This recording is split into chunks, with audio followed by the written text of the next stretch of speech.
नहीं, ऐसा बिल्कुल, ये गलत आपकी धारणा, बिल्कुल ऐसा नहीं होगा। ऐसा नहीं हो सकता कि जीवन जीने में पाप है, ऐसा नहीं है, नहीं है। आप हमें बताओ कैसे पाप हो सकते हैं? आप हमें बताओ कि हमें जीना है तो पाप करना है ये, ऐसा कैसे हो सकता है?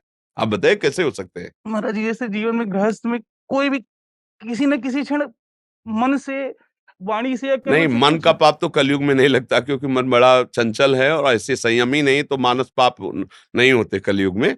मानसिक पाप नहीं होते, पर क्रियात्मक पाप माने जाते हैं। तो हम कहते हैं कैसे होते हैं? अच्छा, जैसे गृहस्थ आदमी है, हल जोत रहा है, कोई जीव मर रहा है, तो इसके बाद जो अन्न पैदा होता है, लाखों चिड़िया उसमें अन्न पाती है।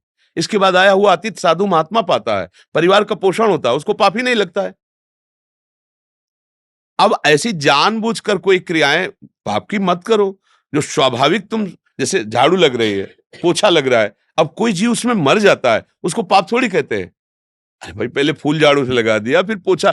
अब जान की चींटी तुम रगड़ रहे हो तो बात अलग है। स्वाभाविक जो क्रियाएं हो, हम पैर रख रहे हैं तो कितने जीव मर जाते होंगे हमें क्या पता। तो हम हवा में थोड़ी चलेंगे। अच्छा, हवा में चलेंगे तो श्वास में कितने जीव जा रहे हैं, आप सूक्ष्मदर्शी से देखिए कितने जीव जा रहे हैं। ये सब बातें ऐसे नहीं सो, जानबूझ करके अपने सुख के लिए किसी को दुख देना, वो पाप के अंतर्गत आता है। ऐसे तो जीवे जीव आहार, जीव बिना जीवे नहीं। ये मूली साग सब क्या है? जीव ही तो है ना। उखाड़ के देखो, तुरंत सूख जाएंगे। अर्थात वो भी जीव है, पर वो हमारा आहार है, इसलिए हमारे पाप नहीं है। हमारे लिए ये जो नाना प्रकार के जीव है, उनकी हत्या करके खाना हमारे लिए नहीं, वो राक्षसों के लिए, वो हिंसक पशुओं के लिए अलग अलग जो विधान किया गया है, वो उसके अनुसार चले। ऐसा नहीं बच्चा कि हम गृहस्थ में तो पाप करना ही पड़ेगा, ऐसा नहीं है, ऐसा नहीं है, ऐसा नहीं।